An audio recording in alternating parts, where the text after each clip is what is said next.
Hi guys, welcome to our channel mister సిసింది. Bigg Boss Telugu season 8లో 3వ వారం చాలా ఆసక్తికరంగా ముందుకు సాగుతుంది. హౌస్లో రేషన్ టాస్క్ జరగడంతో నామినేషన్స్లో ఉన్నవారు ఆకట్టుకోవడానికి తెగ కష్టపడిపోతున్నారు.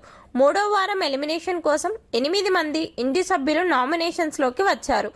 ఆ 8 మంది ఎవరు అంటే నైనిక, సీత, విష్ణుప్రియ, మణికంఠ, యష్మి, ప్రేరణ, పృథ్వీ, అభయ్. నామినేషన్స్ ప్రాసెస్ ముగియగానే ఈ వారం ఓటింగ్ లైన్స్ ఓపెన్ అయ్యాయి. ఇక ఈ రోజు ఉదయం వరకు జరిగిన ఓటింగ్ ని ఒక్కసారి పరిశీలిస్తే విష్ణుప్రియ ఓటింగ్ లో అగ్రస్థానంలో దూసుకుపోతుంది. విష్ణుప్రియకి ఇప్పటి వరకు 22% ఓటింగ్ జరిగింది.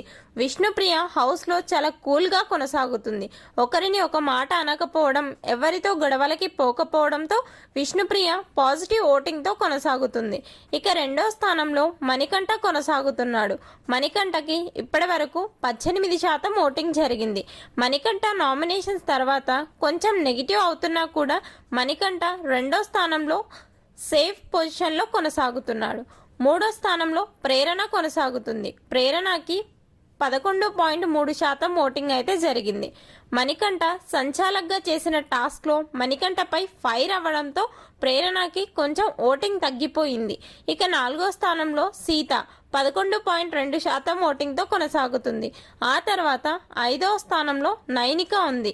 ఇప్పటి వరకు నైనికాకి 10.5% ఓటింగ్ అయితే జరిగింది. ఇక ఆరో స్థానంలో యష్మి కొనసాగుతుంది. యష్మికి ఇప్పటి వరకు 10% ఓటింగ్ మాత్రమే జరిగింది. యష్మికి ఈ వీక్ నామినేషన్స్ తర్వాత ఫుల్ పాజిటివ్గా ఉండటంతో ఓటింగ్ కూడా బాగానే జరుగుతుంది. ఆ తర్వాత 7వ ప్లేస్లో పృథ్వీ కొనసాగుతున్నాడు. పృథ్వీకి కేవలం 8% ఓటింగ్ మాత్రమే జరిగింది. ఇక చీఫ్గా ఉండి కావాలని నామినేషన్స్లోకి వచ్చిన అభయ్ ఓటింగ్లో చివర్లో కొనసాగుతుండటం గమనార్హం. అభయ్కి కేవలం 6% ఓటింగ్ మాత్రమే జరిగింది. చూడాలి మరి ఈ వీక్ ఎవరు ఎలిమినేట్ అవుతారో. మీ అంచనా ప్రకారం ఈ వీక్ ఎవరు ఎలిమినేట్ అయ్యే అవకాశం ఉందో కమెంట్స్ రూపంలో తెలపండి. Please subscribe our channel mister సిసింద్రి.